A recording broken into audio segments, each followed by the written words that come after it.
Day 1లో 311 పరుగులు చేసిన Australia day 2లో కూడా అదే జోరు కొనసాగించింది.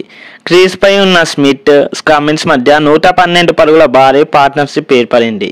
అలానే స్టీవ్ స్మిత్ తన టెస్ట్ కెరియర్లోనే 34th సెంచరీ, అలానే టీమిండియాపై 11th సెంచరీ నమోదు చేశాడు. ఇప్పటి వరకు టెస్ట్లో ఇండియాపై అత్యధిక సెంచరీస్ చేసిన ప్లేయర్గా రికార్డ్ నెలకొల్పాడు. కమిన్స్, స్మిత్ ఇద్దరు కూడా మన బౌలర్స్కి చుక్కలు చూపించారు. స్మిత్ అయితే ఏకంగా T20 మోడ్లోకి వెళ్లారు. ప్రతి బాల్లో రన్ కోసం ఆడాడు. ఇదిలా ఉండగానే ఆస్ట్రేలియా స్కోర్ 400 పరుగులు దాటింది. ఇలాగైతే కష్టమే అని అనుకున్నప్పుడు జడేజా ఒక మంచి బాల్తో కెప్టెన్ కమిన్స్ని పెవిలియన్కి పంపాడు. దీంతో 112 పరుగుల భారీ పార్ట్నర్షిప్ బ్రేక్ అయింది.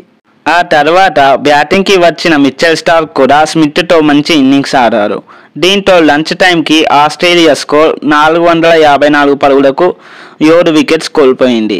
ఇక టీమిండియా గెలవడం కష్టమే, స్కోర్ 500 దాటుతుంది అని అనుకున్నాం. బట్ సర్ప్రైజింగ్లీ లంచ్ బ్రేక్ తర్వాత జడేజా మొదటి ఓవర్లో థర్డ్ బాల్కే మిచెల్ స్టార్క్ వికెట్ తీసి మళ్ళీ ఓప్స్ తెచ్చాడు. అదే ఫ్లోని నెక్స్ట్ ఓవర్లో స్మిత్ వికెట్ తీసి కంటిన్యూ చేశాడు ఆకాశ్దీప్. ఇదైతే ఆకాశ్దీప్ నుండి ఒక బ్రిలియంట్ డెలివరీ అని చెప్పుకోవాలి. భారీ స్కోర్ చేసిన స్మిత్ భారీ షాట్ ఆడడానికి ప్రయత్నించినప్పుడు మంచి డెలివరీతో స్మిత్ని పెవిలియన్కి పంపారు. ఆ తర్వాత వచ్చిన బోలాండ్, లియాన్తో కలిసి ఒక చిన్నపాటి పార్ట్నర్షిప్ అయితే బిల్డప్ చేశారు. ఫైనల్లీ ఆ పార్ట్నర్షిప్ని బూమ్రా 123rd ఓవర్లో బ్రేక్ చేసి ఆస్ట్రేలియాని 474 పరుగులకి కట్టడి చేశారు. మన బౌలర్స్లో ముఖ్యంగా సిరాజ్ 5.30 ఎకానమీతో 122 పరుగులు సమర్పించారు. ఒక్క వికెట్ కూడా తీయలేకపోయారు. అఫ్కోర్స్ ఈ ఇన్నింగ్స్లో బూమ్రా, ఆకాశ్దీప్ కూడా 90కి పైగా రన్స్ ఇచ్చినప్పటికీ బూమ్రా 4 వికెట్స్, ఆకాశ్దీప్ 2 వికెట్స్ తీశారు.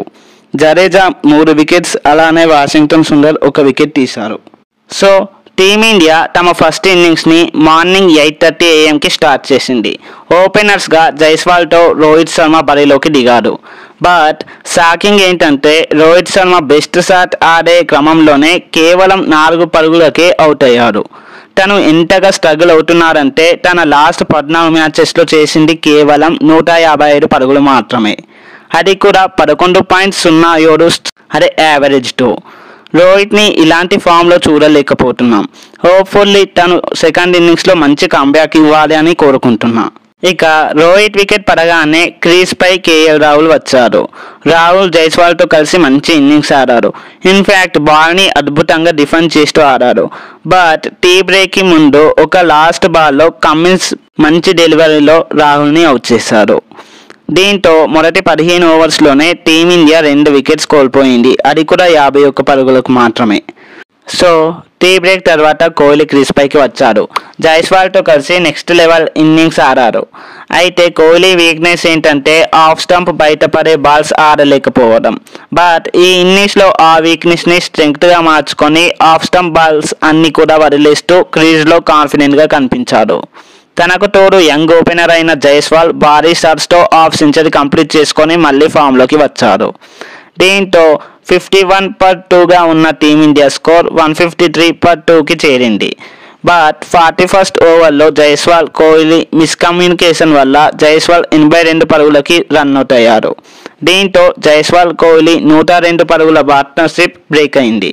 ఆ తర్వాత వెంటనే విరాట్ కోహ్లీ, ఆకాశ్దీప్ వికెట్స్ కోల్పోయింది టీమిండియా. ఫాలో ఆన్ నుంచి తప్పించుకోవాలంటే మరో 111 పరుగులు చేయాల్సి ఉంది. సో డే 2 ముగిసేసరికి క్రీజ్పై 6 పరుగులతో రిషబ్ పంత్, జడేజా 4 పరుగులతో ఉన్నారు.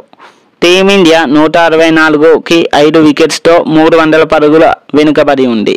సో డే 3లో టీమిండియా కంబ్యాక్ ఇవ్వాలని కోరుకుంటూ ఈ వీడియోపై మీ ఒపీనియన్ని కింద కామెంట్ చేయండి. అలానే మరిన్ని వీడియోస్ కోసం లైక్, షేర్ అండ్ సబ్స్క్రైబ్ చేయండి. Thanks for watching. జై హింద్.